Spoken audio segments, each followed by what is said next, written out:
Damn it. ఏంటిటా కుండబద్దలు కొడతా అత్త. నమస్కారం, కుండబద్దల ప్రేక్షకులకి స్వాగతం. నేను గౌతమ్ కాటా. ఈ వీడియోలో నేను మీతో చెప్పాలనుకునే అంశం, కూటమికి 135 సీట్లు వస్తాయా? నిజంగా చంద్రబాబు లెక్క ఏమిటి?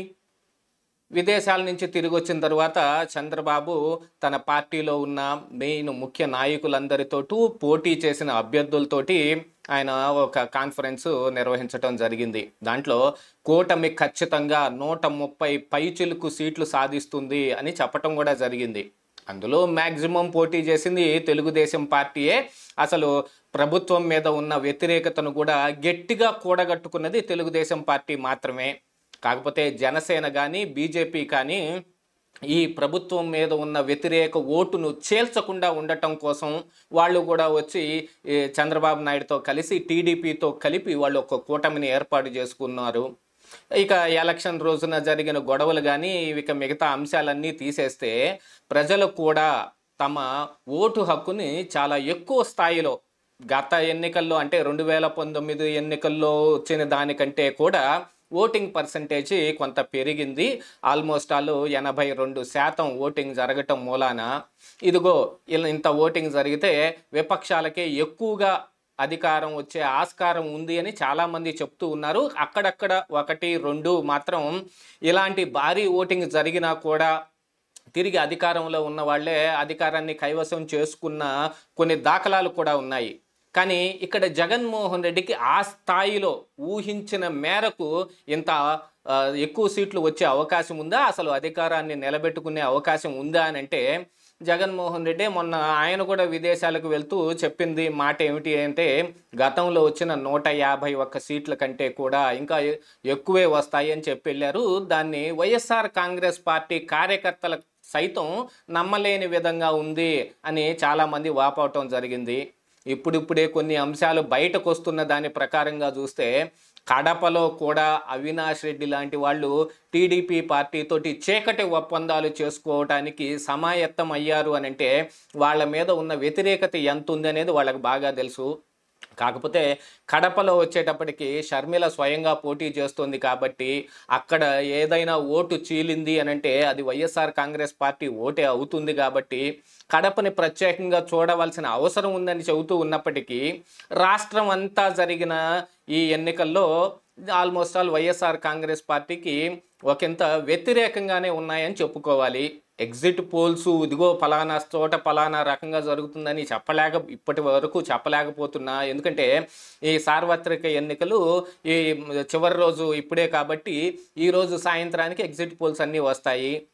కానీ ఎగ్జిట్ పోల్స్ వీటన్నిటికంటే కూడా జనంలో ఉన్న నాడి ఎలా ఉంది అనేది కనిపెట్టడంలో ఇప్పటికే చాలామంది అనలిస్టులు అన్ని అంచనా వేసి ఇదిగో ప్రజలు ఈసారి చంద్రబాబు నాయుడికి కూటమికి పట్టం కట్టబోతూ ఉన్నారని అంచనాలు కూడా వినిపిస్తూ ఉన్నాయి. దాంతో ఇక వైఎస్ఆర్ కాంగ్రెస్ పార్టీ నాయకులు కానీ కార్యకర్తలు కానీ మొన్న సజ్జల రామకృష్ణారెడ్డి లాంటి వాళ్ళు కూడా కౌంటింగ్లో ఏ విధంగా ప్రవర్తించాలి, ఎలాంటి వాళ్ళని కౌంటింగ్కు పంపించాలి, రూల్స్ గీల్స్ మనకి జాంతానై కొట్టటమే మనకి తెలిసింది, అలాంటి వాళ్ళనే కౌంటింగ్ పంపించండి అని అంటే ఆల్రెడీ కౌంటింగ్కి కట్టుదిట్టం జరిగిపోయింది. అసలు సజ్జల రామకృష్ణారెడ్డి మీద కూడా కేసు కూడా పుటాన్ చేయబడింది. ఇలాంటి వ్యతిరేక పవనాలన్నీ కనిపిస్తూ ఉన్నాయంటే పోలీసులు సైతం సజ్జల రామకృష్ణారెడ్డి మీద సైతం కేసు కట్టడానికి బయలుదేరారు అని అంటే దాంతో తేట తెల్లమైపోతుంది. ఆల్మోస్ట్ జగన్మోహన్ రెడ్డి నెక్స్ట్ మళ్ళీ తిరిగి సీఎం అయ్యే అవకాశం లేదు అని. గతంలో తెలంగాణ ఎన్నికలప్పుడు కూడా మనం చూసామనంటే ఇలాంటి ఒక రోజు వచ్చే నాటికి రేవంత్ రెడ్డికి సెక్యూరిటీని పెంచే విషయంలో కానీ ఇక్కడున్న అధికారులు వెళ్ళి రేవంత్ రెడ్డిని కలిసే అంశంలో కానీ ఎలక్షన్ కమిషన్కి ఫిర్యాదు కూడా చేస్తే వాళ్ళు కూడా ఎలక్షన్ కమిషన్కి ఆన్సర్ చెప్పుకోవటం జరిగింది. మేము కేవలం ఈ సెక్యూరిటీ రీజన్స్ కోసము ఒకవేళ గెలిస్తే ఆయనకి సెక్యూరిటీ పెంచడం కోసం వెళ్ళి కలవటం జరిగింది తప్ప మిగతా అంశాల్లో మేమేం జోక్యం చేసుకోలేదని ఈసీ కూడా దాన్ని పరిగణలోకి తీసుకుని వాళ్ళ మీద ఆ కంప్లైంట్ని తీసివేయటం కూడా జరిగింది. మరి ఇప్పుడు ఇక్కడ జరుగుతున్న అంశాల ప్రకారంగా చూస్తే సజ్జల రామకృష్ణారెడ్డిలో వచ్చిన ఫ్రస్ట్రేషన్ కావచ్చు, ఇలా కడపలో ఈ అవినాష్ రెడ్డి ఎన్నికల సమయానికి టీడీపీ నాయకులతో చీకటి ఒప్పందం చేసుకోవడానికి బయలుదేరటం కావచ్చు, షర్మిల లాంటి వాళ్ళందరూ జగన్మోహన్ రెడ్డికి వ్యతిరేకంగా ప్రచారం చేయటం కావచ్చు, ప్రభుత్వం మీద ఉన్న వ్యతిరేకతను వాళ్ళు మసిపూసి మారేడుకాయ చేయటం కోసం ఇదిగో మేము గెలవబోతున్నాం, 9వ తారీఖు జగన్మోహన్ రెడ్డి ప్రమాణ స్వీకారం చేయబోతున్నాడు అనే ఈ కార్యక్రమాలన్నిటినీ చూసిన తర్వాత ప్రజలు కూడా నిర్ణయించుకున్నారు రాబోతుంది కూటమి అని. మరి కూటమికి 135 సీట్లు వస్తాయని చంద్రబాబు ఏ లెక్కన చెప్తూ ఉన్నాడు అంటే, గతంలో వాళ్ళకి 150 వచ్చినాయి కాబట్టి ఈసారి మనకు కూడా అలాంటి భారీ మెజారిటీ వస్తుంది అని వీళ్ళు ఆశిస్తూ ఉన్నారా అనేది కూడా ఇక్కడ ఒకసారి మనం దృష్టిలో పెట్టుకోవాల్సిన అంశమే. అయినప్పటికీ గాను ప్రజల్లో ఉన్న వ్యతిరేకత మాత్రం, అత్యధికంగా ఓట్లు పోలవటం మాత్రం ఇప్పుడు జగన్మోహన్ రెడ్డి చెప్పిన దానికంటే కూడా సంక్షేమం అని ఏదైతే జగన్మోహన్ రెడ్డి చెబుతూ ఉన్నాడో దాన్ని ఇంకా ఆల్మోస్ట్ ఒక 25% పెంచే వీళ్ళు కూడా ఇస్తామని చెప్పటం విషయంలో కావచ్చు, ఇక అభివృద్ధి అనే దాంట్లో జగన్మోహన్ రెడ్డి ఎంత బ్లండర్ మిస్టేక్స్ చేశాడో అది ప్రజలందరికీ ప్రస్ఫుటంగా అర్థమయ్యే విషయం చెప్పటం కావచ్చు. ఇక ల్యాండ్ టైటిలింగ్ యాక్ట్ అనే దాన్ని 10 రోజుల ముందు దాన్ని తెరపైకి తీసుకొచ్చి విపక్షాలు అత్యధికంగా ఊదరగొట్టేసి జగన్మోహన్ రెడ్డి మీద వ్యతిరేకతను బాగా పెంచడానికి పనిచేసిన అంశం కావచ్చు. ఇలాంటి వాటన్నిటిని దృష్టిలో పెట్టుకొని ఆల్రెడీ ఇంటెలిజెన్స్ రిపోర్టు కూడా ఆల్రెడీ ఉంటుంది. ఆ రిపోర్టును కూడా బేస్ చేసుకొని చంద్రబాబు నాయుడు 135 సీట్లు గ్యారంటీగా కూటమికి వస్తాయి అని అంటే అది 135 తోటి ఆగే అవకాశం ఉందా, మరి 150 దాకా పాకుతుందా అనేది చూడాల్సిన అంశమే. కాకపోతే భారీ మెజారిటీతో కూటమి గెలవబోతోంది అనేది ఇప్పటి వరకు మెయిన్గా ఉన్న అంచనాలు.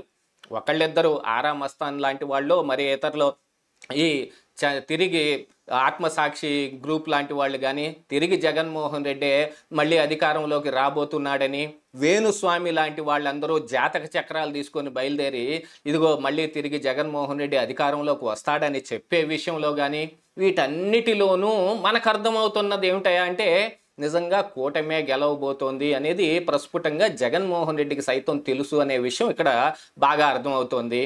ఇక కౌంటింగ్లో ఏదైనా ఒక మ్యానిపులేషన్ చేయగలుగుతామా అనే అంశం మీద గొడవలకి కారణమయ్యేలాంటి ఈ వ్యాఖ్యలన్నిటినీ చేసి సజ్జల రామకృష్ణారెడ్డి తల మీదకి తెచ్చిపెట్టుకున్నాడు. 5 సంవత్సరాల్లో ఎప్పుడు ఆయన మీద కేసు పడింది, ఎన్ని కంప్లైంట్లు ఇచ్చినా కానీ ఏ రోజు ఆయన మీద కేసు పుట్టాను గాంధీ. ఈ రోజుకి కేసు వచ్చింది అని అంటే ఖచ్చితంగా పోలీసు వ్యవస్థలో కూడా ఒక ఇంటర్నల్ లీకేజ్ ఏదో ఉంది. వాళ్ళు కూడా ఈ సర్వేలు అంటే వాళ్ళు ఇంటర్నల్గా వాళ్ళు చేసుకునే సర్వేలు ప్రకారంగా కూడా కూటమి అధికారంలోకి రాబోతుందనే విషయాన్ని వాళ్ళు అర్థం చేసుకున్నారు కాబట్టి ఈరోజు సజ్జల రామకృష్ణారెడ్డి లాంటి వాళ్ళ మీద కేసు పెట్టారు అనే దాన్ని కూడా చాలామంది అంచనాలు వేస్తూ ఉన్నారు. ఏది ఏమైనప్పటికీ జూన్ 4వ తారీఖున కూటమి విజయం సాధిస్తుందా లేదా తిరిగి జగన్మోహన్ రెడ్డి అధికారాన్ని కంటిన్యూ చేస్తాడా చూడాల్సిన అంశం అయినప్పటికీ గాను కూటమికే ఎక్కువ విజయ అవకాశాలు కనిపిస్తున్నాయనేది మాత్రం వాస్తవంగా ఆ రోజు తెలియబోతోంది. ఇదే ఈరోజు కుండబద్దలు.